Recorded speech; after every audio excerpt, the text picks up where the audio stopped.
Punjabi radio USA ਸੁਣ ਰਹੇ ਸਾਰੇ ਹੀ ਮਾਣਯੋਗ ਅਤੇ ਸਤਿਕਾਰ ਸਰੋਤਿਆਂ ਨੂੰ ਪਿਆਰ ਸਤਿਕਾਰ ਸਹਿਤ ਸਤਿ ਸ੍ਰੀ ਅਕਾਲ। ਸਭ ਨੂੰ ਜੀ ਨੂੰ ਆਖਦੇ ਹਾਂ। ਸੋ ਪ੍ਰੋਗਰਾਮ ਦੇ ਵਿੱਚ ਆਪ ਸਭ ਦਾ ਨਿੱਘਾ ਸਵਾਗਤ ਹੈ। ਪ੍ਰੋਗਰਾਮ ਅਪਡੇਟ ਅਮਰੀਕਾ ਦਾ ਸ਼ਾਮ ਦਾ ਬੁਲੇਟਿਨ ਲੈ ਕੇ ਹਾਜ਼ਰ ਹੋ ਚੁੱਕੇ ਹਾਂ। ਮੈਂ ਰਾਜਕਰਮਜੀਤ ਸਿੰਘ ਫਰੈਜ਼ਨੋ ਸਟੂਡੀਓਜ਼ ਤੋਂ, ਸੈਨੋਜ਼ੇ ਸਟੂਡੀਓਜ਼ ਤੋਂ ਜੁੜ ਚੁੱਕੇ ਨੇ ਹਰਜੋਤ ਸਿੰਘ ਖਾਲਸਾ ਜੀ ਨੂੰ ਸਵਾਗਤ ਹੈ। ਸਤਿ ਸ੍ਰੀ ਅਕਾਲ।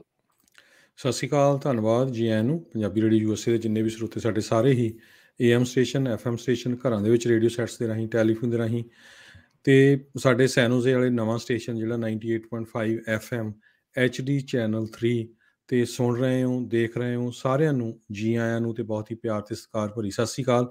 ਸਰੋਤਿਓ, ਅਕਤੂਬਰ ਦੀ 19 ਤਰੀਕ ਆ, ਦਿਨ ਮੰਗਲਵਾਰ ਆ। ਤੁਹਾਡੇ ਲਈ ਸ਼ਾਮ ਦਾ ਅਪਡੇਟ ਅਮਰੀਕਾ ਪ੍ਰੋਗਰਾਮ ਲੈ ਕੇ ਹਾਜ਼ਰ ਹੋਏ ਹਾਂ। ਪ੍ਰੋਗਰਾਮ ਸ਼ੁਰੂ ਕਰਨ ਤੋਂ ਪਹਿਲਾਂ ਸਾਡੇ ਅੱਜ ਦੇ ਸਪਾਂਸਰਸ, ਉਹਨਾਂ ਦਾ ਧੰਨਵਾਦ। ਖਾਲਸਾ ਇੰਸ਼ੋਰੈਂਸ ਏਜੰਸੀ, ਜਿਨ੍ਹਾਂ ਦੇ ਕੋਲੋਂ ਤੁਸੀਂ ਹਰ ਇੱਕ ਤਰੀਕੇ ਦੀ ਇੰਸ਼ੋਰੈਂਸ ਕਰਵਾ ਸਕਦੇ ਹੋ। ਇੰਸ਼ੋਰੈਂਸ ਬਾਰੇ ਪਤਾ ਕਰਨ ਲਈ ਕਾਲ ਕਰ ਸਕਦੇ ਹੋ। Number 408-272-2500, 4082722500। Amarjit Singh Fresno, Gurbachan Singh Nagra Sacramento, Avtar Singh Manzil, Gurpal Singh Sohal Clovis, Xander mortgage ਅਤੇ real estate, home loans, commercial loans, agriculture loans ਦੇ ਲਈ call Mohan Cheema 5599052575। Terkiana immigration law firm, immigration ਦਾ ਹੋਵੇ ਕਿਸੇ ਵੀ ਤਰੀਕੇ ਦਾ ਕੰਮ, call attorney J Terkiana 4159090503, 4159090503। Pritpal Singh Atwal L group, ਕੋਲੀਆ truck driving school Fresno, highway 99 ਤੇ 180 ਦੇ ਕਾਰਨਰ ਤੇ 53 ਫੁੱਟੇ ਟ੍ਰੇਲਰ ਤੇ ਟਰੱਕ ਚਲਾਉਣ ਦੀ ਸਿਖਲਾਈ ਦਿੰਦੇ ਹਨ। ਡਰਾਈਵ ਐਂਡ ਟ੍ਰੇਲਰਸ ਰੈਂਟ ਦੇ ਲਈ ਉਪਲਬਧ ਹਨ। ਕਾਲ 5592663737। ਟਰੀਐਸ ਟਰੱਕਿੰਗ ਫਰੈਜ਼ਨੋ ਸੋਲੋ ਤੇ ਟੀਮ ਟਰੱਕ ਡਰਾਈਵਰਸ ਹਾਇਰ ਕਰ ਰਹੇ ਹਨ। ਸੋਲੋ ਨੂੰ 60 ਸੈਂਟ ਪਰ ਮਾਈਲ, ਟੀਮ ਡਰਾਈਵਰ ਨੂੰ 70 ਸੈਂਟ ਪਰ ਮਾਈਲ ਮਿਲਣਗੇ। ਕਾਲ 5598344000। ਇਹਨਾਂ ਸਾਰਿਆਂ ਦਾ ਧੰਨਵਾਦ। ਜੇਕਰ ਤੁਸੀਂ ਜਾਂ ਕੋਈ ਹੋਰ ਕਾਰੋਬਾਰ ਇਸ ਪ੍ਰੋਗਰਾਮ ਨੂੰ ਸਪਾਂਸਰ ਕਰਨਾ ਚਾਹੁੰਦੇ ਹੋ, ਸੰਪਰਕ ਕਰ ਸਕਦੇ ਹੋ ਨੰਬਰ 4087227698 ਦੇ ਉੱਤੇ। ਜੀ, ਅੱਜ ਦੀਆਂ ਖਬਰਾਂ ਵੱਲ ਆਈਏ ਅਤੇ ਅੱਜ ਇੱਕ GOP ਦਾ ਰਿਪਰੈਜ਼ੈਂਟੇਟਿਵ ਜੈਫ ਫੋਰਟਨਬਰੀ ਜਿਹੜਾ ਹੈਗਾ ਆ, ਉਸ ਨੂੰ ਫੋਰਟਨਬੈਰੀ, ਉਹ ਨਬਰਾਸਕਾ ਤੋਂ ਆ, ਇੰਡਾਈਟ ਕੀਤਾ ਗਿਆ ਹੈਗਾ ਆ ਡਿਪਾਰਟਮੈਂਟ ਆਫ ਜਸਟਿਸ ਵੱਲੋਂ। US ਅਟਾਰਨੀ ਦਾ ਆਫਿਸ ਜਿਹੜਾ ਸੈਂਟਰਲ ਡਿਸਟ੍ਰਿਕਟ ਆਫ ਕੈਲੀਫੋਰਨੀਆ ਦਾ, ਉਹਨਾਂ ਨੇ ਪ੍ਰੈਸ ਰਿਲੀਜ਼ ਦੇ ਥਰੂ ਦੱਸਿਆ ਆ ਵੀ ਫੈਡਰਲ ਗ੍ਰਾਂਡ ਜੂਰੀ ਨੇ ਜਿਹੜਾ ਕਾਂਗਰਸਮੈਨ ਆ ਰਿਪਬਲਿਕਨ ਜੈਫ ਫੋਰਟਨਬੈਰੀ, ਉਸ ਨੂੰ ਇੰਡਾਈਟ ਕੀਤਾ ਆ। ਕਾਰਨ ਕੀ ਆ ਵੀ ਉਸ ਨੇ ਜਿਹੜੀ ਫਾਲਸ ਸਟੇਟਮੈਂਟ, ਗਲਤ ਸਟੇਟਮੈਂਟ ਦਿੱਤੀ ਸੀ, ਇਨਫੋਰਮੇਸ਼ਨ ਨੂੰ ਲੁਕੋਇਆ ਸੀ ਫੈਡਰਲ ਅਥਾਰਟੀ ਤੋਂ, ਜਦੋਂ ਉਹ ਇਨਵੈਸਟੀਗੇਟ ਕਰ ਰਹੇ ਸੀ ਵੀ ਕਿਸ ਤਰ੍ਹਾਂ ਜਿਹੜੇ ਇਲੀਗਲ ਕੰਟਰੀਬਿਊਟਰਸ ਹੈਗੇ ਆ, ਫੋਰਨ ਨੈਸ਼ਨਲ ਆ, ਜਿਹੜੇ ਹੋਰ ਮੁਲਕਾਂ ਦੇ ਲੋਕ ਆ, ਉਹ ਕਾਂਗਰਸਮੈਨ ਦੀ ਜਿਹੜੀ 2016 'ਚ ਰੀ-ਇਲੈਕਸ਼ਨ ਹੋਈ ਸੀ ਉਹਦੇ ਵਿੱਚ ਪੈਸੇ ਦੇ ਰਹੇ ਸੀ। ਪਰ ਉਹ ਕਹਿੰਦਾ ਆ ਵੀ ਮੈਂ ਜਿਹੜਾ ਆ, ਮੈਨੂੰ ਪਤਾ ਨਹੀਂ ਸੀ ਉਹਦੇ ਵਿੱਚ ਫੋਰਨ ਨੈਸ਼ਨਲ ਹੈਗੇ ਆ।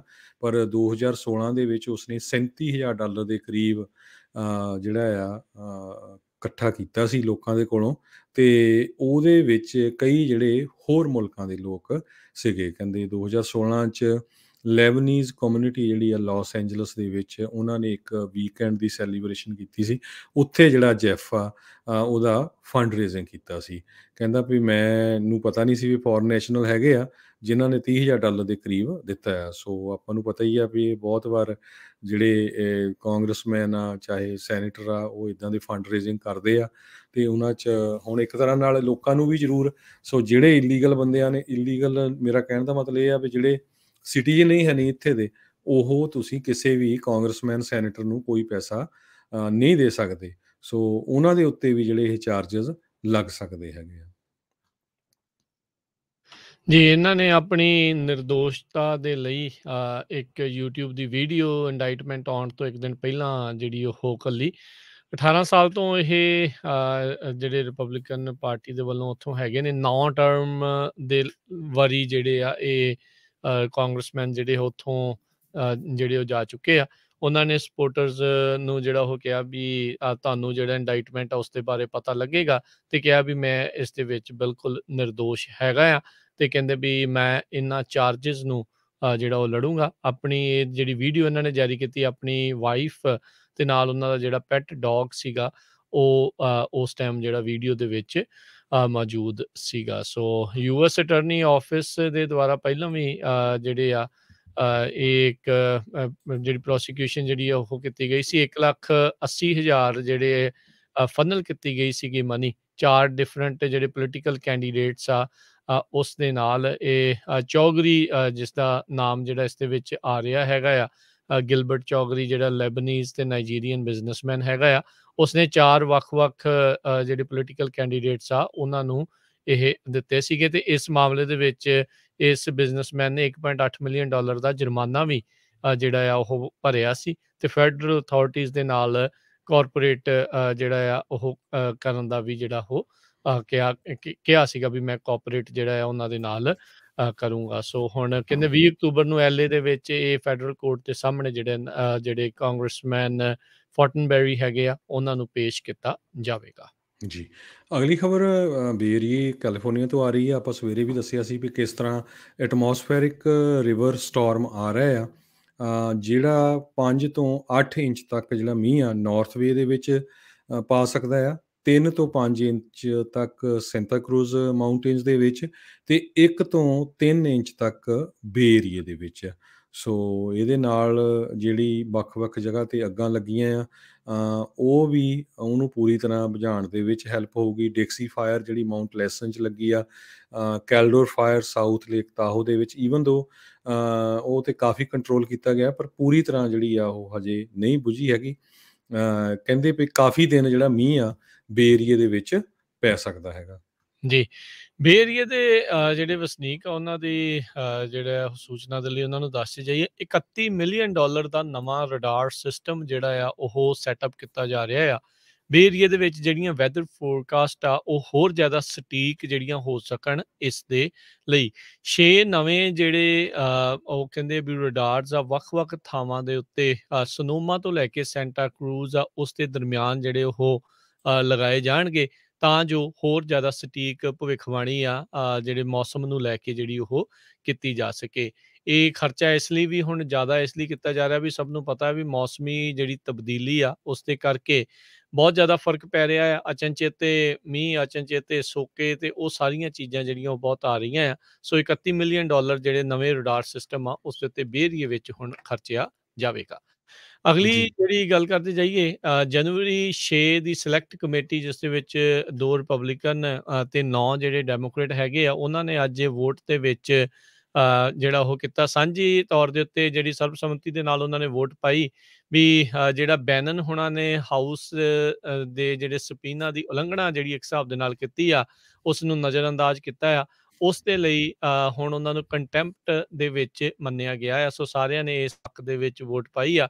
ਸੋ ਹੁਣ ਡਿਪਾਰਟਮੈਂਟ ਆਫ ਜਸਟਿਸ ਨੂੰ ਇਹ ਆਖਣਗੇ ਵੀ ਇਹਨਾਂ ਦੇ ਉੱਤੇ ਜਿਹੜੀ ਬਣਦੀ ਅਗਲੀ ਅਦਾਲਤੀ ਕਾਰਵਾਈ ਆ ਉਹ ਕੀਤੀ ਜਾਵੇ ਇਸ ਸਪੀਨਾ ਨੂੰ ਨਜ਼ਰਅੰਦਾਜ਼ ਜਿਹੜਾ ਆ ਉਹ ਕਰਨ ਦੇ ਲਈ। 6 ਜਨਵਰੀ ਨੂੰ ਜਿਹੜਾ ਕੈਪੀਟਲ ਦੇ ਉੱਤੇ ਹਮਲਾ ਕੀਤਾ ਗਿਆ ਸੀ ਟਰੰਪ ਸਪੋਰਟਰਸ ਉਹਨਾਂ ਦੇ ਦੁਆਰਾ ਇਹਨਾਂ ਵਿੱਚ ਸਟੀਵ ਬੈਨਨ ਨੇ ਮੰਨਿਆ ਸੀਗਾ ਵੀ ਮੈਂ ਇਸ ਨੂੰ ਜਿਹੜਾ ਕਹਿ ਲਓ ਵੀ ਹੋਂਦ ਦੇ ਵਿੱਚ ਲੈ ਕੇ ਆਉਣ ਦੇ ਲਈ ਇਹ ਪੂਰੀ ਦੀ ਪੂਰੀ ਜਿਹੜਾ ਪ੍ਰੋਟੈਸਟ ਉਦੋਂ ਪਲਾਨ ਜਿਹੜਾ ਉਹ ਕੀਤਾ ਗਿਆ ਸੀਗਾ ਇਸ ਦੇ ਵਿੱਚ ਇਹਨਾਂ ਦੀ ਭੂਮਿਕਾ ਜਿਹੜੀ ਉਹ ਰਹੀ ਸੀਗੀ। ਸੋ ਹੁਣ ਯੂਨੈਨਿਮਸ ਵੋਟ ਜਿਹੜੀ ਉਹ ਕੀਤੀ ਜਿਹੜੀ ਉਹ ਗਈ ਹੈਗੀ ਹੈ ਲਿਜ਼ ਚੇਨੀ ਜਿਹੜੇ ਕਿ ਟਰੰਪ ਹੁਣਾਂ ਦੇ ਖਿਲਾਫ ਜਿਨ੍ਹਾਂ ਨੇ ਵੋਟ ਵੀ ਪਾਈ ਸੀ ਵੀ ਇਹਨਾਂ ਨੂੰ ਅਹੁਦੇ ਤੋਂ ਰਾਸ਼ਟਰਪਤੀ ਦੇ ਅਹੁਦੇ ਤੋਂ ਜਿਹੜਾ ਲਾਹ ਦੇਣਾ ਚਾਹੀਦਾ ਆ। ਉਹਨਾਂ ਨੇ ਟਿੱਪਣੀ ਕਰਦੇ ਹੋਏ ਵੋਟ ਤੋਂ ਪਹਿਲਾਂ ਕਿਹਾ ਸੀਗਾ ਵੀ ਸੰਵਿਧਾਨ ਨੂੰ ਪ੍ਰੀਜ਼ਰਵ ਕਰਨਾ ਬਚਾ ਕੇ ਰੱਖਣਾ ਰੂਲ ਆਫ ਲਾ ਜਿਹੜਾ ਆ ਉਹ ਮੇਨ ਮੁੱਦਾ ਜਿਹੜਾ ਹੈਗਾ ਆ ਇਸ ਇਨਵੈਸਟੀਗੇਸ਼ਨ ਦਾ। ਵੀ ਇਹ ਕਹਿੰਦੇ ਵੀ ਇਹ ਸਪਸ਼ਟ ਹੈਗਾ ਆ ਪਲੇਨ ਫੈਕਟ ਇਹ ਆ ਵੀ ਬੈਨਨ ਆ ਉਹਨਾਂ ਦਾ ਕੋਈ ਲੀਗਲ ਰਾਈਟ ਨਹੀਂ ਬਣਦਾ ਸੀਗਾ ਇਸ ਕਮੇਟੀ ਦੇ ਲਾਫੁਲ ਸਪੀਨਾ ਆ ਉਸ ਨੂੰ ਇਗਨੋਰ ਕਰਨ ਦਾ। ਸੋ ਹੁਣ ਜਿਹੜੀ ਆ ਵੋਟ ਉਸ ਤੋਂ ਬਾਅਦ ਦੇ ਵਿੱਚ ਸਾਰਿਆਂ ਨੇ ਇਸੇ ਹੱਕ ਦੇ ਵਿੱਚ ਪਾਈ ਆ ਵੀ ਡਿਪਾਰਟਮੈਂਟ ਆਫ ਜਸਟਿਸ ਦੇ ਨੂੰ ਇਹਨਾਂ ਦੀ ਇੱਕ ਹਿਸਾਬ ਦੇ ਨਾਲ ਫਾਈਲ ਜਿਹੜੀ ਉਹ ਘੱਲੀ ਜਾਵੇ ਵੀ ਕੰਟੈਂਪਟ ਇਸ ਸਪੀਨਾ ਦੇ ਲਈ ਜਿਹੜੀ ਵੀ ਹੁਣ ਕਾਰਵਾਈ ਬਣਦੀ ਆ ਉਹ ਅੱਗੇ ਕੀਤੀ ਜਾਵੇ। ਜੀ, ਸਾਊਥ ਵੈਸਟ ਏਅਰਲਾਈਨ ਨੇ ਜਿਹੜੀ ਪਲਾਨ ਸੀਗੀ ਵੀ ਜਿਹੜੇ ਅਨਵੈਕਸੀਨੇਟਡ ਸਟਾਫ ਆ ਉਹਨਾਂ ਨੂੰ ਅਨਪੇਡ ਲੀਵ ਜਿਹੜੀ ਸ਼ੁਰੂ ਕਰਨੀ ਆ ਦਸੰਬਰ ਤੋਂ ਉਸ ਨੂੰ ਜਿਹੜਾ ਆ ਸਕ੍ਰੈਪ ਕਰ ਦਿੱਤਾ for the time being. So American ਤੇ ਸਾਊਥ ਵੈਸਟ ਏਅਰਲਾਈਨ ਜਿਹੜੀਆਂ ਆ ਦੋਨੋਂ ਹੀ ਰਿਕੁਆਇਰ ਕਰ ਰਹੀਆਂ ਜਿਹੜੇ ਨਵੇਂ ਉਹਨਾਂ ਦੇ ਇੰਪਲਾਈ ਆ ਜਿਹੜੇ ਨਵੇਂ ਹਾਇਰ ਕਰ ਰਹੇ ਆ ਉਹਨਾਂ ਨੇ ਜਿਹੜਾ ਵੈਕਸੀਨੇਸ਼ਨ ਦਾ ਪ੍ਰੂਫ ਹੋਣਾ ਚਾਹੀਦਾ ਹੈ ਉਹਨਾਂ ਦੇ ਕੋਲ ਪਹਿਲੇ ਦਿਨ ਜੌਬ ਸਟਾਰਟ ਤੋਂ ਪਹਿਲਾਂ। ਜਿਹੜੀਆਂ ਲਾਰਜ ਏਅਰਲਾਈਨਸ ਹੈਗੀਆਂ ਫੈਡਰਲ ਕੰਟਰੈਕਟਰ ਹੈਗੇ ਆ, ਉਹ ਬਾਈਡਨ ਐਡਮਿਨਿਸਟ੍ਰੇਸ਼ਨ ਦੇ ਸਬਜੈਕਟ ਉਹਨਾਂ ਦੀ ਪਾਲਿਸੀ ਦੇ ਅੰਡਰ ਆਉਂਦੀਆਂ ਹੈਗੀਆਂ। ਉਹਨਾਂ ਨੇ ਸਾਰਿਆਂ ਨੂੰ ਜਿਹੜਾ ਰਿਕੁਆਇਰ ਕੀਤਾ ਹੈ ਵੀ ਉਹਨਾਂ ਦੇ EMPLOYEE ਜਿਹੜੇ ਆ ਵੈਕਸੀਨੇਟਡ ਹੋਣੇ ਚਾਹੀਦੇ ਆ, ਐਕਸੈਪਟ ਫॉर ਜੇ ਕਿਸੇ ਦੀ ਮੈਡੀਕਲ ਜਾਂ ਰਿਲੀਜੀਅਸ ਕੰਡੀਸ਼ਨ ਹੈਗੀ ਆ। ਤੇ ਦੂਸਰੇ ਪਾਸੇ CNN ਦੇ ਇੱਕ ਬਹੁਤ ਹੀ ਮਸ਼ਹੂਰ ਐਂਕਰ ਹੈਗੇ ਆ, ਆਪਾਂ ਸਾਰੇ ਦੇਖਦੇ ਹਾਂ, ਚੀਫ ਨੈਸ਼ਨਲ ਕਰਸਪੋਂਡੈਂਟ ਜੌਨ ਕਿੰਗ। ਉਹਨਾਂ ਨੇ ਆਪਣੇ ਵਿਊਅਰਸ ਨੂੰ ਕਿਹਾ ਆ ਵੀ ਉਹਨਾਂ ਦੇ ਕੋਲ ਮਲਟੀਪਲ ਸਿਰੋਲਿਸਿਸ ਤੇ ਇਮੋਨੋ ਕੰਪਰੋਮਾਈਜ਼ ਉਹ ਹੈਗੇ ਆ, ਤੇ ਕਹਿੰਦੇ ਵੀ ਇਹ ਜਿਹੜਾ ਸੀਕਰੇਟ ਆ ਮੈਂ ਸ਼ੇਅਰ ਕਰਨਾ ਚਾਹੁੰਦਾ ਆ ਵੀ ਬਹੁਤ ਸਾਰੇ ਜਿਹੜੇ ਲੋਕ ਆ ਉਹ ਜਨਰਲ ਕੋਲਿਨ ਪਾਵਲ ਦੀ ਮੌਤ ਨੂੰ ਲੈ ਕੇ ਵੱਖ-ਵੱਖ ਜਿਹੜੇ ਬਿਆਨ ਦੇ ਰਹੇ ਆ ਵੀ ਦੇਖੋ ਜੀ ਉਹਨਾਂ ਨੇ ਵੈਕਸੀਨ ਲਵਾਇਆ ਸੀ ਫਿਰ ਵੀ ਉਹਨਾਂ ਦੀ ਡੈਥ ਹੋ ਗਈ। ਸੋ ਉਹ ਕਹਿਣਾ ਚਾਹੁੰਦੇ ਆ ਵੀ ਮੈਂ ਵੀ ਮੈਨੂੰ ਇਹ ਇਸ਼ੂਜ਼ ਹੈਗੇ ਮੈਡੀਕਲ ਦੇ, ਇਸ ਕਰਕੇ ਮੈਂ ਜਿਹੜਾ ਵੈਕਸੀਨ ਲਵਾਇਆ ਹੈਗਾ। ਪਰ ਜ਼ਰੂਰੀ ਨਹੀਂ ਵੀ ਜੇ ਵੈਕਸੀਨ ਲਵਾਉਣ ਵਾਲਾ ਬੰਦਾ ਉਹ ਬਿਮਾਰ ਨਹੀਂ ਹੋ ਸਕਦਾ। ਪਰ ਕਹਿੰਦੇ ਵੀ ਮੈਂ ਹਰ ਇੱਕ ਨੂੰ ਕਹਿੰਦਾ ਆ ਵੀ ਵੈਕਸੀਨ ਲਾਉਣਾ ਚਾਹੀਦਾ। ਉਹਨਾਂ ਨੇ ਖੁਦ ਵੀ ਲਾਇਆ ਤੇ CNN ਦਾ ਜਿਹੜਾ ਸਾਰਾ ਸਟਾਫ ਆ ਉਹ ਫੁੱਲੀ ਵੈਕਸੀਨੇਟਡ ਹੈਗਾ ਆ।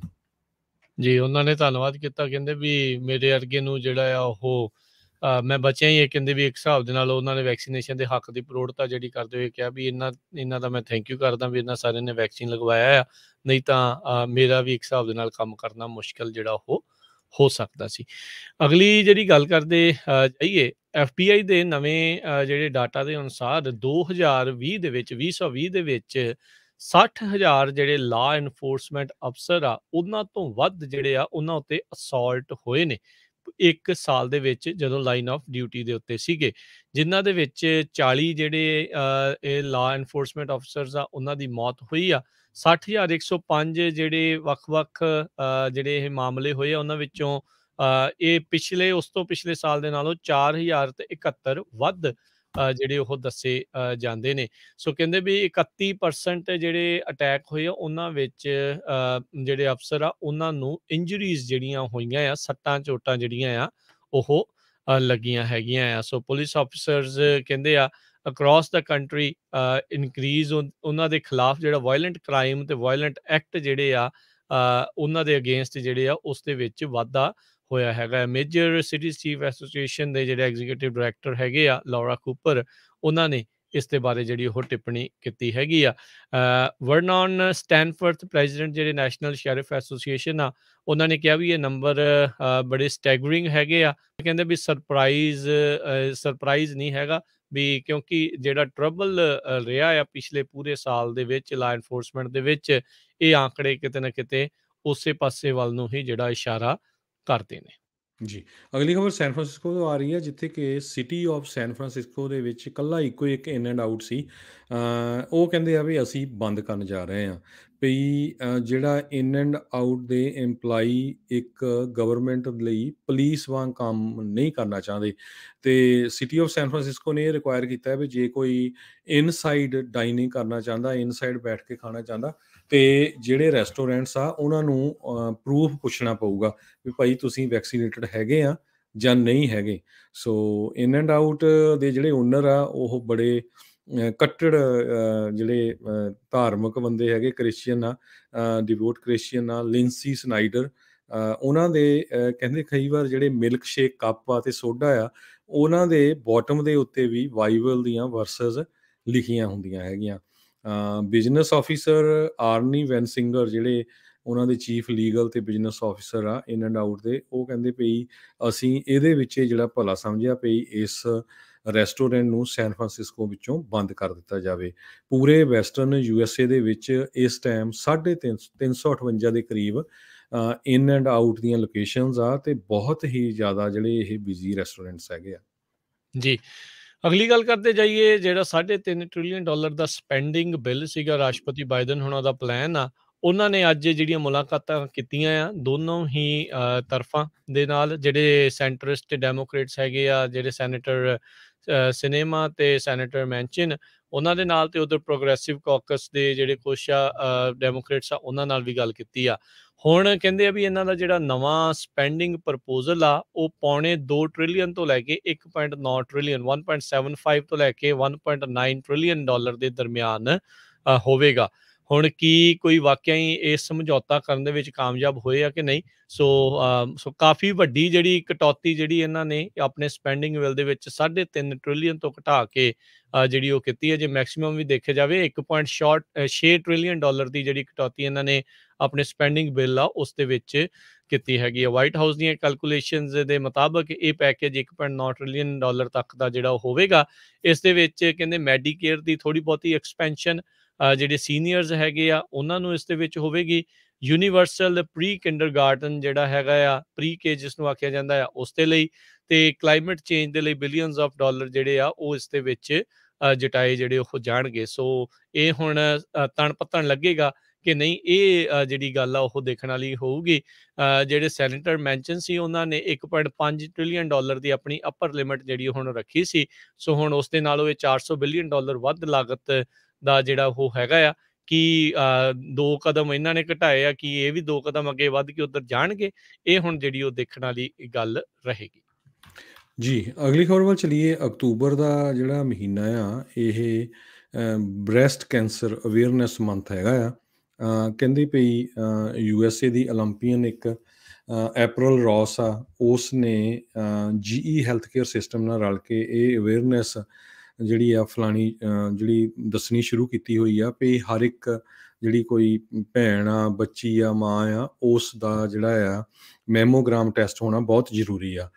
ਬੜਾ ਕਹਿੰਦੇ ਪਈ ਅਨਫੋਰਚੂਨੇਟ ਪਾਰਟ ਆ, ਪਿਛਲੇ ਸਾਲ ਕਰੋਨਾ ਵਾਇਰਸ ਦੇ ਦੌਰਾਨ 60% ਜਿਹੜੀਆਂ ਬੀਬੀਆਂ ਜਾਂ ਬੱਚੀਆਂ ਆ ਉਹਨਾਂ ਨੇ ਇਹ ਜਿਹੜਾ ਟੈਸਟ ਨਹੀਂ ਕਰਾਇਆ। ਸੋ ਕਹਿੰਦੇ ਪਈ ਇਹਦੇ ਨਾਲ ਜੇ ਕਿਸੇ ਨੂੰ ਕੋਈ ਕੈਂਸਰ ਦੀ ਜਿਹੜੀ ਕਿਸੇ ਤਰ੍ਹਾਂ ਦੀ ਬਿਮਾਰੀ ਹੁੰਦੀ ਆ ਉਹਦੀ ਡਿਟੈਕਸ਼ਨ ਅਰਲੀ ਹੋ ਜਾਂਦੀ ਆ, ਪਹਿਲਾਂ ਪਤਾ ਲੱਗ ਜਾਂਦਾ ਆ। ਸੋ ਇਹ ਅਕਤੂਬਰ ਦਾ ਮਹੀਨਾ ਜਿਹੜਾ ਆ ਇਹ ਬ੍ਰੈਸਟ ਕੈਂਸਰ ਅਵੇਅਰਨੈਸ ਮੰਥ ਆ। ਸੋ ਜਿਹੜੀਆਂ ਵੀ ਬੀਬੀਆਂ ਆ, ਬੱਚੀਆਂ ਆ, ਭੈਣਾਂ ਆ, ਉਹਨਾਂ ਨੂੰ ਆਪਣੇ ਮੈਮੋਗ੍ਰਾਮਸ ਜੇ ਤੁਸੀਂ ਨਹੀਂ ਕਰਾਏ ਹਰ ਸਾਲ ਉਹ ਜ਼ਰੂਰ ਕਰਾਉਣੇ ਚਾਹੀਦੇ ਆ। ਮੋਸਟਲੀ ਮੈਜੋਰਟੀ ਸਾਰਾ ਕੁਛ ਇਹ ਇੰਸ਼ੋਰੈਂਸ ਦੇ ਵਿੱਚ ਕਵਰਡ ਹੁੰਦਾ ਹੈ। ਅਗਲੀ ਜਿਹੜੀ ਗੱਲ ਕਰਦੇ ਜਾਈਏ, ਜਿਹੜਾ ਸਾਬਕਾ ਰਾਸ਼ਟਰਪਤੀ ਟਰੰਪ ਆ ਉਹਨਾਂ ਨੇ ਹੁਣ ਜਿਹੜਾ ਲਾ ਸੂਟ ਇੱਕ ਫਾਈਲ ਕੀਤਾ ਆ ਵੀ ਐਗਜ਼ੀਕਿਊਟਿਵ ਆਰਡਰ, ਐਗਜ਼ੀਕਿਊਟਿਵ ਪ੍ਰਿਵਿਲੇਜ ਜਿਹੜਾ ਆ ਉਹਨਾਂ ਦੇ ਪ੍ਰੈਜ਼ੀਡੈਂਸ਼ੀਅਲ ਰੈਕਰਡਸ ਦੇ ਉੱਤੇ ਜਿਹੜਾ ਉਹ ਲਗਾਇਆ ਜਾਣਾ ਚਾਹੀਦਾ ਵੀ ਉਹ ਦਸਤਾਵੇਜ਼ ਹਾਊਸ ਸਿਲੈਕਟ ਕਮੇਟੀ ਕੋਲ ਨਾ ਜਾਣ। ਕਹਿੰਦੇ ਵੀ ਉਸ ਦੀ ਜਿਹੜੀ ਸੁਣਵਾਈ ਆ ਜੱਜ ਟਾਨਿਆ ਜਿਹੜੇ ਆ ਉਹਨਾਂ ਦੀ ਹੋਊਗੀ। ਉਹਨਾਂ ਨੇ ਜਿਹੜੀ ਇਸ ਜੱਜ ਨੇ ਜਿਹੜੀ ਸੁਣਵਾਈ ਜਿਹੜੀ ਉਹ ਕਰਨੀ ਹੈਗੀ ਆ। ਕਹਿੰਦੇ ਵੀ ਉਹੀ ਜੱਜ ਹੈਗੇ ਆ ਜਿਨ੍ਹਾਂ ਨੇ ਆਲਰੇਡੀ ਜਿਹੜੀ ਕੈਪੀਟਲ ਇਨਸਰੈਕਸ਼ਨ ਹੋਈ ਸੀ ਉਸ ਦੇ ਜਿਹੜੇ ਕੇਸਿਸ ਦੇ ਵਿੱਚ ਕ੍ਰਿਟਿਸਿਜ਼ਮ ਜਿਹੜਾ ਉਹ ਕੀਤਾ ਸੀਗਾ ਉਹ ਇਨਸਰੈਕਸ਼ਨ ਕਰਨ ਵਾਲਿਆਂ ਦਾ। ਸੋ ਹੁਣ ਦੇਖਦੇ ਹਾਂ ਵੀ ਇਹ ਜੱਜ ਕਿਸ ਤਰੀਕੇ ਦੇ ਨਾਲ ਕਰ ਸਕਦੇ ਆ। ਹੁਣ ਇਹ ਰਾਸ਼ਟਰਪਤੀ ਤਾਂ ਹੈਗੇ ਨਹੀਂ ਆ, ਸੋ ਰਾਸ਼ਟਰਪਤੀ ਦਾ ਜਿਹੜਾ ਐਗਜ਼ੀਕਿਊਟਿਵ ਪ੍ਰਿਵਿਲੇਜ ਆ ਉਹ ਖੁਦ ਅਸਰਟ ਨਹੀਂ ਕਰ ਸਕਦੇ। ਪਰ ਜਿਹੜੇ ਮੌਜੂਦਾ ਰਾਸ਼ਟਰਪਤੀ ਬਾਈਡਨ ਆ ਉਹਨਾਂ ਨੇ ਕਿਹਾ ਵੀ ਮੈਂ ਇਹ ਐਗਜ਼ੀਕਿਊਟਿਵ ਪ੍ਰਿਵਿਲੇਜ ਅਸਰਟ ਜਿਹੜਾ ਉਹ ਨਹੀਂ ਕਰਨਾ। ਸੋ ਜਿਸ ਕਰਕੇ ਨੈਸ਼ਨਲ ਆਰਕਾਈਵਸ ਦੇ ਵਿੱਚੋਂ ਦਸਤਾਵੇਜ਼ ਦੇਣ ਦਾ ਰਾਹ ਉਹਨਾਂ ਨੇ ਤਾਂ ਆਪਣੇ ਵੱਲੋਂ ਪੱਧਰਾ ਜਿਹੜਾ ਕੀਤਾ ਆ, ਪਰ ਇਹ ਹੁਣ ਅਦਾਲਤ ਦਾ ਸਹਾਰਾ ਲੈ ਰਹੇ ਨੇ। ਕਹਿੰਦੇ ਵੀ ਇਸੇ ਹੀ ਲਾਸੂਟ ਦੇ ਵਿੱਚ ਇਹਨਾਂ ਨੇ ਮੰਨਿਆ ਵੀ ਇਹ ਫਾਰਮਰ ਪ੍ਰੈਜ਼ੀਡੈਂਟ ਨੇ, ਜਦ ਕਿ ਉਹ ਜਾ ਕੇ ਆਪਣੇ ਜਿਹੜੇ ਸਪੋਰਟਰਸ ਆ ਉਹਨਾਂ ਨੂੰ ਅਜੇ ਵੀ ਇੱਦਾਂ ਹੀ ਕਹਿੰਦੇ ਆ ਵੀ ਇਲੈਕਸ਼ਨ ਜਿਹੜੀ ਆ ਉਹ ਚੋਰੀ ਕਰ ਲਈ ਜਿਹੜੀ ਗਈ ਹੈਗੀ ਆ। ਝੂਠ ਜਿਹੜੇ ਲਗਾਤਾਰ ਬੋਲ ਰਹੇ ਨੇ ਪਿਛਲੇ ਹੁਣ ਕਹਿ ਲਓ ਵੀ 9-10 ਮਹੀਨੇ ਹੋ ਗਏ ਆ ਲਗਾਤਾਰ ਇਹਨਾਂ ਨੂੰ ਝੂਠ ਬੋਲਦੇ ਹੋਏ ਵੀ ਇਲੈਕਸ਼ਨ ਜਿਹੜੀ ਆ ਉਹ ਸਾਡੇ ਕੋਲੋਂ ਖੋਲੀ ਗਈ ਹੈਗੀ ਆ। ਸੋ ਪਰ ਹੁਣ ਅਦਾਲਤੀ ਦਸਤਾਵੇਜ਼ਾਂ ਦੇ ਵਿੱਚ ਇਹ ਮੰਨਦੇ ਨੇ ਵੀ ਉਹ ਸਾਬਕਾ ਰਾਸ਼ਟਰਪਤੀ ਨੇ। ਜੀ, ਫ੍ਰਿਜ਼ਨੋ ਸਿਟੀ ਕੌਂਸਲ ਦੀ ਜਿਹੜੀਆਂ ਬਾਉਂਡਰੀਜ਼ ਆ ਉਹ ਚੇਂਜ ਹੋਣ ਜਾ ਰਹੀਆਂ। 10 ਸਾਲਾਂ ਦੀ ਇਹ ਪ੍ਰੋਸੈਸ ਹੁੰਦੀ ਆ ਜਦੋਂ ਪੋਲੀਟੀਕਲ ਮੈਪਸ ਜਿਹੜੇ ਆ ਰੀਡਰਾ ਕੀਤੇ ਜਾਂਦੇ ਆ। ਪਿਛਲੇ ਹਫ਼ਤੇ ਜਕਾਰਾ ਮੂਵਮੈਂਟ ਵੱਲੋਂ ਕੁਛ ਜਿਹੜੇ ਉਹਨਾਂ ਦੇ ਰਿਪਰੈਜ਼ੈਂਟੇਟਿਵ ਆ ਉਹ ਵੀ ਆਏ ਸੀ ਕਿਸ ਤਰ੍ਹਾਂ ਰੀਡਿਸਟ੍ਰਿਕਟਿੰਗ ਹੋਣੀ ਹੈਗੀ ਆ। ਫ੍ਰਿਜ਼ਨੋ ਦੀ ਜਿਹੜੀ ਪਾਪੂਲੇਸ਼ਨ ਆ ਉਹ 10% ਜੰਪ ਹੋਈ ਹੈਗੀ ਆ 2010 ਨਾਲੋਂ। ਹੁਣ ਕਹਿੰਦੇ ਵੀ 5,44,574 ਹੈਗੀ ਆ। ਸੋ 7 ਉੱਥੇ ਦੇ ਜਿਹੜੇ ਕੌਂਸਲ ਡਿਸਟ੍ਰਿਕਟ ਹੈਗੇ ਆ ਅਤੇ ਹਰ ਇੱਕ ਡਿਸਟ੍ਰਿਕਟ ਦੇ ਕੋਲ 77,796 ਰੈਜ਼ੀਡੈਂਟ ਚਾਹੀਦੇ ਆ। ਅਤੇ ਇਹਦੇ ਬਾਰੇ ਉਹਨੀ ਲੋਕਾਂ ਦੇ ਜਿਹੜੇ ਵਿਊ ਵੀ ਲੈਣੇ ਹੈਗੇ ਆ। ਆਪਾਂ ਜ਼ਰੂਰ ਜਿੰਨੇ ਸਾਡੇ ਫ੍ਰਿਜ਼ਨੋ ਏਰੀਏ ਦੇ ਸਰੋਤੇ ਹੈਗੇ ਆ ਆਉਣ ਵਾਲੇ ਸਮੇਂ ਜ਼ਰੂਰ ਤੁਹਾਡੇ ਨਾਲ ਸਾਂਝੇ ਕਰਦੇ ਰਹਾਂਗੇ। ਇਹ ਦੱਸ ਦਈਏ ਇਕੱਲੀ ਫ੍ਰਿਜ਼ਨੋ ਨਹੀਂ, ਪੂਰੇ ਕੈਲੀਫੋਰਨੀਆ ਦੇ ਵਿੱਚ ਰੀਡਿਸਟ੍ਰਿਕਟਿੰਗ ਦਾ ਜਿਹੜਾ ਪ੍ਰੋਸੈਸ ਆ ਉਹ ਚੱਲ ਰਿਹਾ ਆ। ਹਰ ਇੱਕ ਸਿਟੀ ਦੀਆਂ ਜਿਹੜੀਆਂ ਹੱਦਾਂ ਆ ਉਸ ਦੇ ਵਿੱਚ ਤਬਦੀਲੀਆਂ ਜਿਹੜੀਆਂ ਹੋ ਰਹੀਆਂ ਆ। ਮਰਦਮਸ਼ੁਮਾਰੀ ਹੋਣ ਤੋਂ ਬਾਅਦ ਦੇ ਵਿੱਚ ਹਮੇਸ਼ਾ ਜਿਹੜੇ ਆ ਇਹ ਚੇਂਜਿਸ ਜਿਹੜੀਆਂ ਆਉਂਦੀਆਂ ਆ ਅਤੇ ਇਹ 10 ਸਾਲ ਦੇ ਲਈ ਜਿਹੜੀਆਂ ਹੱਦਾਂ ਆ ਉਹ ਰਹਿੰਦੀਆਂ ਆ। ਇਹ ਦੱਸਦੇ ਜਾਈਏ ਵੀ ਜਦੋਂ ਵੀ ਇੱਦਾਂ ਕੀਤਾ ਜਾਂਦਾ ਆ, ਬਹੁਤ ਸਾਰੇ ਸਕੂਲ ਡਿਸਟ੍ਰਿਕਟਸ ਹੋਰ ਕਈ ਕੁਛ ਜਿਹੜਾ ਉਹ ਨਾਲ ਚੇਂਜ ਹੁੰਦਾ ਆ। ਸੋ ਜਿਹੜੇ ਵੀ ਇਹਨਾਂ ਜਿੱਥੇ ਵੀ ਇਹ ਮੀਟਿੰਗਸ ਹੋ ਰਹੀਆਂ ਨੇ ਰੀਡਿਸਟ੍ਰਿਕਟਿੰਗ ਦੇ ਲਈ, ਟਾਊਨ ਹਾਲ ਮੀਟਿੰਗ ਸੱਦੀਆਂ ਜਾਂਦੀਆਂ ਸਿਟੀ ਦੇ ਵਿੱਚ, ਜ਼ਰੂਰ ਉਸ ਦੇ ਵਿੱਚ ਹਿੱਸਾ ਲਓ ਅਤੇ ਆਪਣੀ ਜਿਹੜੀ ਰਾਏ ਆ ਉਹ ਰੱਖੋ, ਤਾਂ ਜੋ ਤੁਹਾਡੀ ਵੀ ਗੱਲ ਆ ਉਹ ਉਸਨੂੰ ਉਹ ਸੁਣ ਸਕਣ। ਅਗਲੀ ਅਤੇ ਖਬਰ ਯੂਬਾ ਸਿਟੀ ਤੋਂ ਆ ਰਹੀ ਹੈ, ਜਿੱਥੇ ਕਿ ਬੋਗ ਰੋਡ ਤੇ ਬਿਗ ਓਕਸ ਕੋਰਟ ਜਿਹੜਾ ਏਰੀਆ ਆ, ਉੱਥੇ ਪਿਛਲੇ ਸੰਡੇ ਜਿਹੜੀ ਆ ਡਰਾਈਵ ਬਾਈ ਸ਼ੂਟਿੰਗ ਹੋਈ ਆ, ਜਿਹਦੇ ਵਿੱਚ 34 ਸਾਲਾਂ ਦਾ ਇੱਕ ਹਿਸਪੈਨਿਕ ਮੂਲ ਦਾ ਬੰਦਾ ਸੀ, ਜਿਹੜੀ ਉਹਦੀ ਮੌਤ ਹੋ ਗਈ। ਜੀ। ਅਗਲੀ ਜਿਹੜੀ ਦੱਸਦੇ ਜਾਈਏ, ਗੁਰਦੁਆਰਾ ਜਿਹੜੇ ਗੁਰੂ ਨਾਨਕ ਪ੍ਰਕਾਸ਼ ਟ੍ਰੇਸੀ ਵਿਖੇ ਇੰਜੀਨੀਅਰਸ ਡੇ ਦੇ ਵਜੋਂ ਜਿਹੜੇ ਜੈਨਕੋ ਵਾਲੇ ਆ, ਉਹ ਇੱਕ ਹਿਸਾਬ ਦੇ ਨਾਲ ਮੀਟ ਦਾ ਪ੍ਰੋਫੈਸ਼ਨਲਸ ਦੀ ਕਰਾ ਰਹੇ ਆ। ਸੋ ਜਿਹੜੇ ਵੀ ਨੋਨ ਇੰਜੀਨੀਅਰ ਪੇਰੈਂਟਸ ਆ ਜਾਂ ਬੱਚੇ ਆ, ਮੁੰਡੇ ਕੁੜੀਆਂ ਚਿਲਡਰਨ ਆ, ਉਹ ਉੱਥੇ ਜਾ ਕੇ ਜੇ ਆਪਣੇ ਭਵਿੱਖ ਦੇ ਲਈ ਸੋਚਦੇ ਆ ਵੀ ਮੈਂ ਆਹ ਵਾਲੇ ਏਰੀਏ ਦੇ ਵਿੱਚ ਜਾਂ ਆਹ ਵਾਲੇ ਫੀਲਡ ਦੇ ਵਿੱਚ ਜਾਣਾ ਚਾਹੁੰਦਾ ਆ, ਤਾਂ ਕਹਿੰਦੇ ਵੀ ਉੱਥੇ ਜਾ ਕੇ ਉਹਨਾਂ ਨਾਲ ਗੱਲ ਕਰ ਸਕਦੇ ਆ। ਸੋ 24 ਅਕਤੂਬਰ ਦਿਨ ਐਤਵਾਰ ਨੂੰ ਜਿਹੜਾ ਉੱਥੇ ਸਵੇਰੇ 10 ਤੋਂ 2 ਵਜੇ ਤੱਕ ਇੱਥੇ ਇੰਜੀਨੀਅਰਸ ਦਿਹਾੜਾ ਜਿਹੜਾ ਆ ਉਹ ਕੀਤਾ ਜਾਂਦਾ ਆ, ਤਾਂ ਜੋ ਤੁਸੀਂ ਆਪਣੇ ਕਰੀਅਰ ਦੇ ਪ੍ਰਤੀ ਜਿਹੜੇ ਕੋਈ ਸਵਾਲ ਜਵਾਬ ਆ ਉੱਥੇ ਉਹਨਾਂ ਦੇ ਨਾਲ ਤੁਸੀਂ ਕਰ ਸਕੋ। ਜੀ, ਅਤੇ ਸਾਡਾ ਸਮਾਂ ਵੀ ਸਮਾਪਤੀ ਵਾਲਾ, ਤੇ ਆਪਾਂ ਹੁਣ ਸਟਾਕ ਮਾਰਕੀਟ ਦੀ ਗੱਲ ਕਰਦੇ ਜਾਈਏ। ਇਹ ਉਸ ਤੋਂ ਪਹਿਲਾਂ ਦੱਸਦੇ ਜਾਈਏ, ਫੇਸਬੁੱਕ ਨੇ ਜਿਹੜਾ ਇੱਕ ਕਲੇਮ ਸੀਗਾ ਉਸਨੂੰ ਸੈਟਲ ਜਿਹੜਾ ਕੀਤਾ ਆ। ਇਹਨਾਂ ਉੱਤੇ ਦੋਸ਼ ਸੀਗੇ ਵੀ ਜਿਹੜੇ US ਵਰਕਰਸ ਦੇ ਖਿਲਾਫ ਇਹਨਾਂ ਨੇ ਡਿਸਕ੍ਰਿਮੀਨੇਸ਼ਨ ਕੀਤੀ ਆ। ਜਿਹੜੀਆਂ ਕੁਛ ਜੋਬਸ ਆ ਜਾਣ ਬੁੱਝ ਕੇ ਟੈਂਪਰੇਰੀ ਵੀਜ਼ਾ ਹੋਲਡਰਸ ਆ ਉਹਨਾਂ ਨੂੰ ਜਿਹੜੀਆਂ ਦਿੱਤੀਆਂ ਆ। ਸੋ ਇਸ ਚੀਜ਼ ਨੂੰ ਜਿਹੜਾ ਡਿਪਾਰਟਮੈਂਟ ਆਫ ਜਸਟਿਸ ਆ ਉਹ ਵੀ ਬੜੀ ਗੰਭੀਰਤਾ ਦੇ ਨਾਲ ਰਹਿੰਦਾ ਹੈ, ਡਿਪਾਰਟਮੈਂਟ ਆਫ ਲੇਬਰ ਵੀ ਬੜੀ ਗੰਭੀਰਤਾ ਦੇ ਨਾਲ ਰਹਿੰਦਾ ਆ। ਅਤੇ ਫੇਸਬੁੱਕ ਨੇ ਹੁਣ $5.25 ਮਿਲੀਅਨ ਜਿਹੜੀਆਂ ਸਿਵਲ ਪੈਨਲਟੀ ਆ ਉਸ ਦੇ ਤਹਿਤ ਜਿਹੜਾ ਉਹ ਪੇ ਕਰਨਗੇ, ਜਿਹੜੀਆਂ department of justice the settlement ਦੀ ਆ, ਅਤੇ ਨਾਲ ਹੀ ਜਿਹੜੇ ਆ $9.5 ਮਿਲੀਅਨ ਅਵੇਲੇਬਲ ਕਰਨਗੇ ਜਿਹੜੇ ਐਲੀਜੀਬਲ ਵਿਕਟਮਸ ਆ ਉਹਨਾਂ ਨੂੰ ਦੇਣ ਦੇ ਲਈ। ਇਹਨਾਂ ਦੇ ਡਿਪਾਰਟਮੈਂਟ ਆਫ ਜਸਟਿਸ ਨੇ ਜਿਹੜੀ ਆ ਇਹ ਸੈਟਲਮੈਂਟ ਕਹਿੰਦੇ ਵੀ ਉਦੋਂ ਆਈ ਆ ਜਦੋਂ ਇਹਨਾਂ ਦੇ ਖਿਲਾਫ ਇੱਕ ਕੰਪਲੇਂਟ ਜਿਹੜੀ ਉਹ ਫਾਈਲ ਕੀਤੀ ਗਈ ਸੀ ਦਸੰਬਰ 2020 ਦੇ ਵਿੱਚ, ਜਦ ਇਹ ਕਿਹਾ ਗਿਆ ਸੀਗਾ ਵੀ 1 ਜਨਵਰੀ 2018 ਤੋਂ ਲੈ ਕੇ ਅਤੇ 18 ਸਤੰਬਰ 2019 ਦੇ ਦਰਮਿਆਨ ਇਹਨਾਂ ਨੇ ਜਿਹੜੀਆਂ ਸਰਟਨ ਪੋਸਟ ਆ ਉਹ US ਵਰਕਰਸ ਦੀ ਬਜਾਏ ਜਿਹੜੇ ਟੈਂਪਰੇਰੀ ਵੀਜ਼ਾ ਹੋਲਡਰਸ ਆ, ਮੋਸਟ ਪ੍ਰੋਬਬਲੀ H1 ਵਾਲੇ ਜਿਹੜੇ ਹੁੰਦੇ ਆ, ਉਹਨਾਂ ਨੂੰ ਜਿਹੜੀਆਂ ਇਹ ਜਾਣ ਬੁੱਝ ਕੇ ਜਿਹੜੀਆਂ ਦਿੱਤੀਆਂ ਸੀ। ਸੋ ਹੁਣ ਮਿਲੀਅਨਸ ਆਫ ਡਾਲਰ ਦੇ ਵਿੱਚ ਇਹ ਜੁਰਮਾਨਾ ਇਹਨਾਂ ਨੂੰ ਇਸ ਦੇ ਪ੍ਰਤੀ ਦੇਣਾ ਪਵੇਗਾ। ਅਤੇ ਜੇ ਹੁਣ ਆਪਾਂ ਸਟਾਕ ਦੇ ਉੱਤੇ ਨਜ਼ਰ ਮਾਰਦੇ ਜਾਈਏ, ਤਾਂ ਡਾਓ ਜੋਨਸ ਦੇ ਵਿੱਚ ਅੱਜ 199 ਪੁਆਇੰਟਾਂ ਦਾ ਇਜ਼ਾਫਾ ਜਿਹੜਾ ਹੋਇਆ, 35,457 ਤੇ ਬੰਦ ਹੋਇਆ। S&P ਦੇ ਵਿੱਚ ਵੀ 33 ਪੁਆਇੰਟ ਵਧੇ, 4519 ਦੇ ਉੱਤੇ ਬੰਦ ਹੋਇਆ। ਨੈਸਡੈਕ 107 ਪੁਆਇੰਟ ਵਧਿਆ, 15,129 ਦੇ ਉੱਤੇ ਬੰਦ ਹੋਇਆ। ਸੋਨੇ ਦਾ ਭਾਅ $1,768 ਪ੍ਰਤੀ ਆਉਂਸ ਰਿਹਾ। 10 ਈਅਰ ਯੀਲਡ 1.66% ਰਹੀ, ਅਤੇ ਬਿਟਕੋਇਨ ਦੀ ਕੀਮਤ 63,935 ਦੇ ਉੱਤੇ ਚੱਲ ਰਹੀ ਆ। $1 ਦੀ ਕੀਮਤ ਕੈਨੇਡਾ ਦੇ $1 ਤੇ 23 ਸੈਂਟ ਦੇ ਬਰਾਬਰ ਰਹੀ ਆ। $1 ਦੀ ਕੀਮਤ ਇੰਡੀਆ ਦੇ 75 ਰੁਪਏ ਤੇ 9 ਪੈਸੇ ਦੇ ਬਰਾਬਰ ਰਹੀ ਆ। ਜੀ, ਇੱਥੇ ਹੀ ਸਾਡਾ ਅੱਜ ਦਾ ਇਹ ਪ੍ਰੋਗਰਾਮ ਆ ਉਹ ਹੁਣ ਸਮਾਪਤ ਆ। ਮਿਲਾਂਗੇ ਆਪਾਂ ਆਪਣੇ ਸਾਰੇ ਸਰੋਤਿਆਂ ਨੂੰ ਜਿਹੜਾ ਉਹ ਅਗਲੀ ਵਾਰ। ਉਦੋਂ ਤੱਕ ਲਈ ਮੈਨੂੰ ਰਾਜਕਨਵੀਰ ਸਿੰਘ ਨੂੰ ਤੇ ਹਰਜੋਤ ਸਿੰਘ ਨੂੰ ਇਜਾਜ਼ਤ ਦਿਓ। ਸਾਡੇ ਵੱਲੋਂ ਤੁਹਾਨੂੰ ਸਭ ਨੂੰ ਪਿਆਰ ਸਤਿਕਾਰ ਸਹਿਤ ਸਤਿ ਸ੍ਰੀ ਅਕਾਲ। ਸੁਣਦੇ ਰਹੋ ਪੰਜਾਬੀ ਰੇਡੀਓ US।